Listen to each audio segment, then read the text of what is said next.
ہمارے پاس الحمدللہ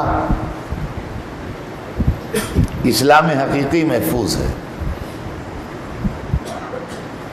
اور یہ برکت ہے آل رسول کی کہ جن کے ذریعے سے ہمارے پاس اسلام حقیقی محفوظ ہے۔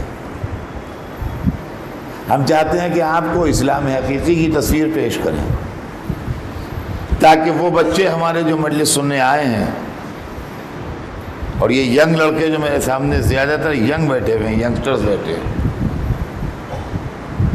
یہ بڑی خوشی کی بات ہے اور یہ بڑی ہمت افزائی کی بات ہے کہ مذہب کا بوجھ آج دنیا میں صرف بڈھوں کے کندھوں پر ہے۔ نوجوان ضد میں تو مذہب کا نام لے لیتے ہیں کبھی، لیکن خلوص سے مذہب کا نام نہیں لیتے ہیں۔ لیکن یہ صرف مجلس حسین کا فیض ہے کہ جس کے اندر نوجوان کھنچ کے آ جاتے ہیں،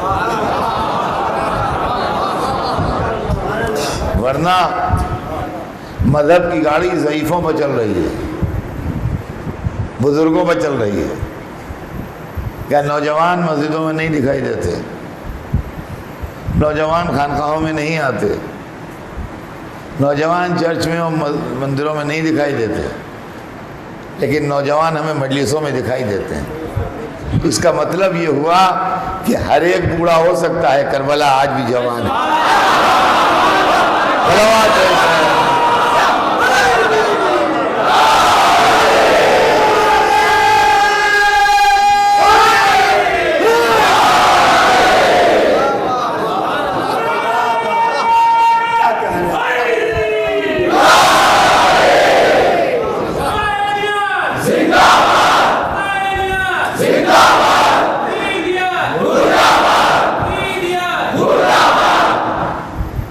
تو میرے دوستو،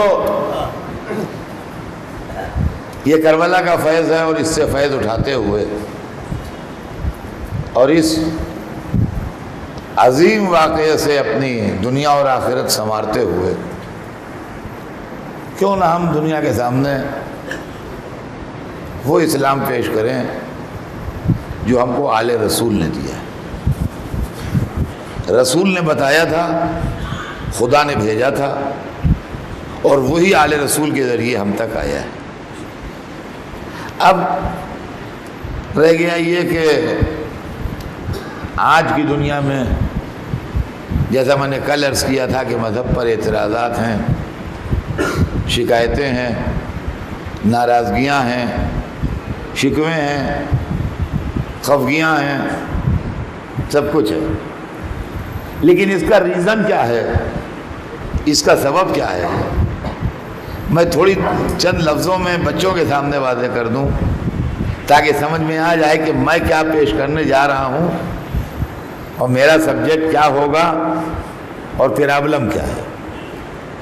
پرابلم یہ ہے میرے دوستو کہ جس وقت کوئی چشمہ پھوٹتا ہے یا کوئی دریا اپنے سورسز سے نکلتا ہے، جو اس کے سورسز ہوتے ہیں، سوتے ہوتے ہیں، جہاں سے وہ پانی ابلنا شروع ہوتا ہے، اگر آپ ایک بہت صاف و شفاف ٹرانسپیرنٹ شیشے کا گلاس لے جائیے، بہت ہی اعلیٰ درجے کے شیشے کا جس میں ذرا سا داغ دھبا نہ ہو، اور اس سورس کے اوپر پانی بھریے اس سے،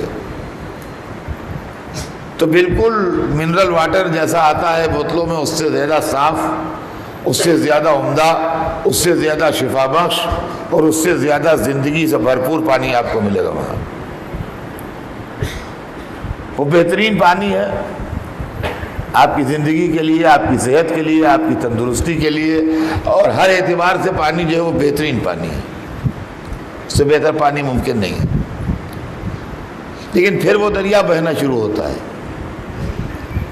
اور جب بہنا شروع ہوتا ہے تو جنگلوں سے گزرتا ہے، میدانوں سے گزرتا ہے، شہروں کے کناروں سے گزرتا ہے، بستیوں کے بیچ میں سے گزرتا ہے، تو جب تک جیسے جیسے گزرتا جاتا ہے ویسے ویسے علاقائی اثرات لیتا جاتا ہے.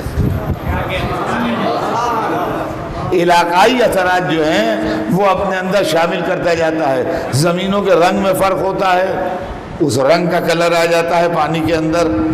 درختوں کے پتے گرتے ہیں اس کے اندر، وہ شامل ہو جاتے ہیں اس کے اندر. شہروں کے اندر جو پانی ہوتے ہیں گندے وہ دریا میں ملا دیے جاتے ہیں، وہ شامل ہو جاتے ہیں. فیکٹریز جو ہیں ان کا جو پانی استعمال شدہ نکلتا ہے وہ اس کے اندر شامل کر دیا جاتا ہے. نتیجہ یہ ہوتا ہے کہ وہ پانی جو ہے وہ پینے کے لائق نہیں رہ جاتا. میں نے کہا تھا کہ دریا جس وقت اپنے سورسز سے نکلتا ہے، وہ سوتے جن سے دریا نکلتا ہے پہاڑیوں کے یا جہاں، تو وہ پانی نہایت صاف شفاف، نہایت عمدہ، نہایت حیات بخش، نہایت امن اور زندگی کے واسطے نہایت بہترین پانی ہوتا ہے. لیکن اس کے بعد وہ دریا بہتا رہتا ہے، جنگلوں سے، میدانوں سے، شہروں سے وہ دریا گزرتا ہے، اور جیسے جیسے گزرتا ہے ویسے ویسے وہاں کے اثرات اپنے اندر لیتا جاتا ہے. کہیں جنگلوں کے پتے اس میں شامل ہوتے ہیں، کہیں صحرا کی ریت اس میں شامل ہوتی ہے، کہیں شہروں کا پانی اس میں شامل ہوتا ہے، کہیں فیکٹریز سے جو بیکار پانی نکال کے پھینکا جاتا ہے وہ پانی اس میں شامل ہوتا ہے.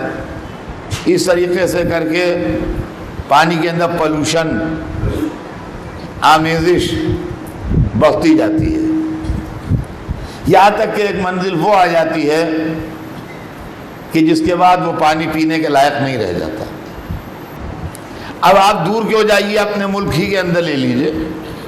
ہمارے ہندوستان کا بڑا مشہور دریا گنگا، جو ہندوستان کی جس کو کہتے ہیں شہرہ کے حیات کی گنگا، گنگا جہاں سے نکلا ہے پہاڑیوں سے یہ دریا، وہاں پہ آپ جا کے دیکھیے تو اس کا پانی نہایت بہترین، موتی ایسا سفید اعلیٰ درجے کا پانی ہے. لیکن جب یہ بہتا ہوا شہروں کے اندر سے گزرتا ہوا آتا ہے، اور بڑے مشہور شہر ہیں ہندوستان کے، کانپور، الہ آباد، بنارس، پٹنہ، جب یہ گنگا کانپور، الہ آباد، پٹنہ، بنارس سے گزرتا ہے تو ڈاکٹر کہتے ہیں کہ بغیر ابالے ہوئے، بغیر صاف کیے ہوئے، بغیر چھانے ہوئے اس کا پانی نہ پیجیے، یہ آپ کو نقصان کرے گا. کیوں نقصان کرے گا؟ اس لیے کہ اس کے اندر باہر کے اثرات شامل ہو گئے ہیں، اور اس کے اندر پولوشن ہے، اس کے اندر بہت سے ایسے جراثیم شامل ہو گئے ہیں جو نقصان دہ ہیں. لہذا اس کو صاف کیجئے، اس کو ابالیے، اس کو ٹھیک کیجئے، اس کے بعد تو پیجئے. ایسے اگر دریا سے نکال کے گلاس میں بھر کے پی لیا تو یہ گندا بھی ہے، میلا بھی ہے، نقصان دہ بھی ہے. عزیزان گرامی، یہی مسئلہ مذہب کا ہے. مذہب جہاں سے نکلا تھا، جو اوریجنل سورسز تھے، وہاں کے اوپر سبحان اللہ سبحان اللہ کیا کہنا، کیا تعریف ہو، زبان قاصر ہو اس کی تعریف کرنے سے. لیکن اس کے بعد پھر جب وہاں سے چلنے لگا یہ دریا تو اب لوگوں کے خیالات بھی شامل ہو گئے، نظریات بھی شامل ہو گئے، افکار بھی شامل ہو گئے، مختلف چیزیں بھی شامل ہو گئیں، یہاں تک کہ غلط بیانیاں بھی شامل ہو گئیں، جھوٹی روایتوں کے مردے بھی بہائے گئے اس کے اندر.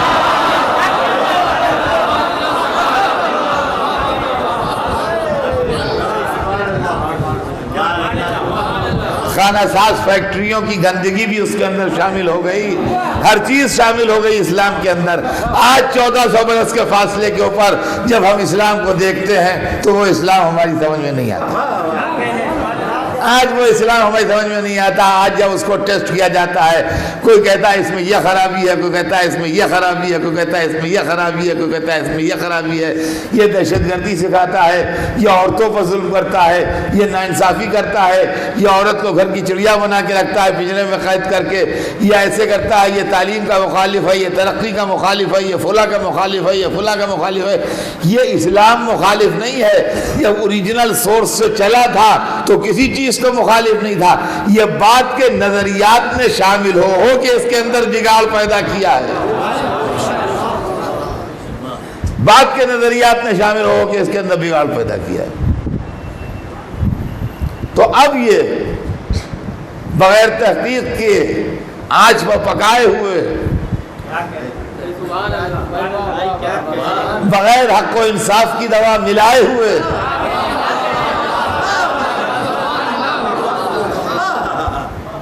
بغیر در اہل بیت کا فیض حاصل کیے ہوئے یہ استعمال کے قابل نہیں ہے،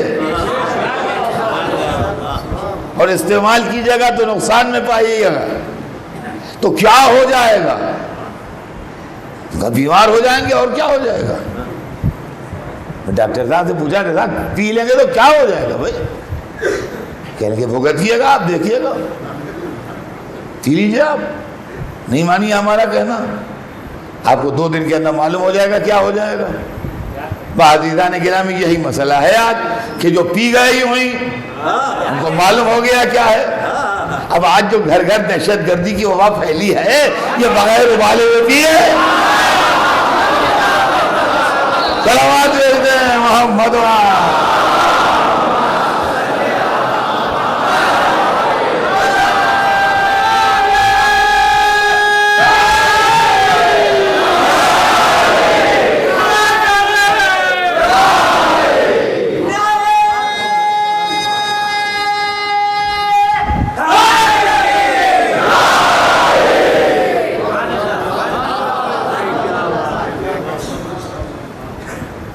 تو اب میں جو چیز پیش کرنے جا رہا ہوں وہ کیا ہے؟ اس لیے کہ آپ یہ سوچ سکتے ہیں اور اتنے بڑے مجمع میں یہ دماغ میں کسی کا خیال آ سکتا ہے کہ مولانا صاحب گنگا کی مثال تو آپ نے دے دی، لیکن کیا آپ میں اتنی طاقت ہے کہ گنگا کے دھارے کو بدل دیں؟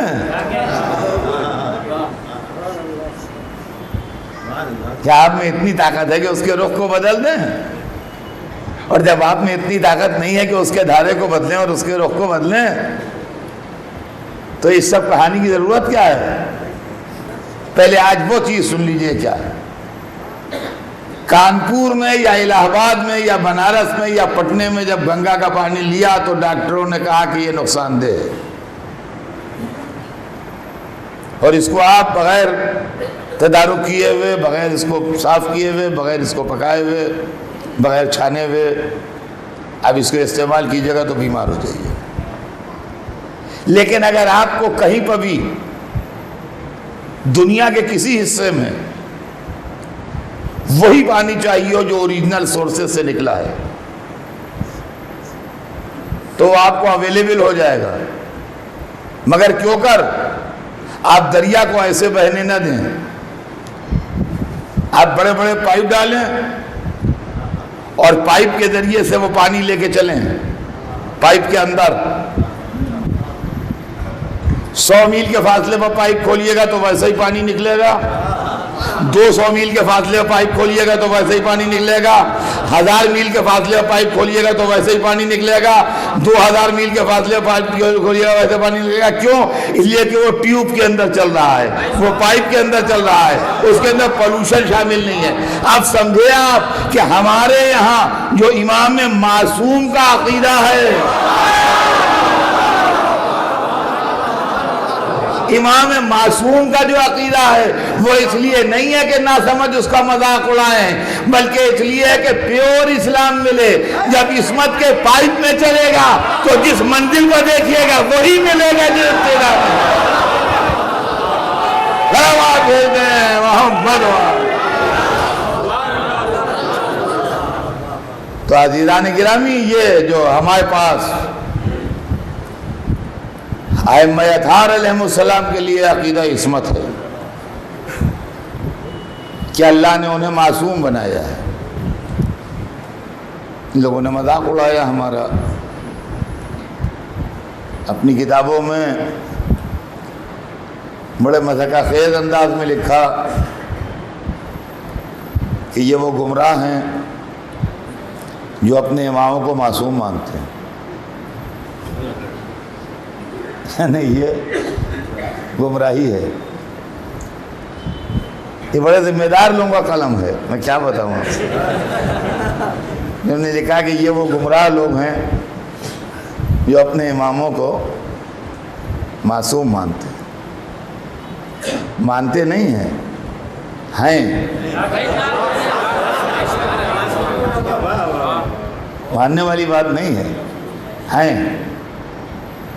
ایک ساتھ 10-12 لڑکے پڑھتے تھے مکتب میں، تو سب کے جو والد تھے وہ دستخط کرنے کے فن سے ناواقف تھے،